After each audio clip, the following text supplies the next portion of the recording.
malumunuz olduğu üzere 2023-2024 eğitim öğretim yılı süresi boyunca öğrencilerimize çok farklı yardımlarımız oldu. Eğitim öğretim başlamasıyla beraber kırtasiye yardımlarımız oldu. Daha sonra böyle yaz ortalarında onlara giyim yardımı, bayramlarda bayram harçlıklar olmak üzere ve son kış olarak da bot, mont ve kışlık elbise olmak üzere yardımlarımız oldu.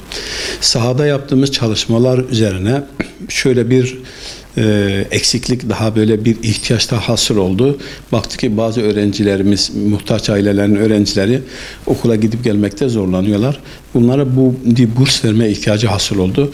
Biz de bunu bağışçılarımıza duyurduk. Allah razı olsun, bağışçılarımız da bunlara kayıtsız kalmadılar ve şu anda öğrencilerimize Allah nasip ederse birinci etapta bir yardımımız oldu. Burs yardımı 30 kişi kadar 1000'er liralık bir bursumuz oldu. İnşallah bu artarak devam edecektir.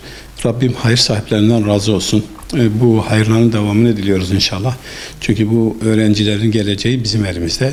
Bunların başka gelirleri yok. Aileleri muhtaç sahibidir.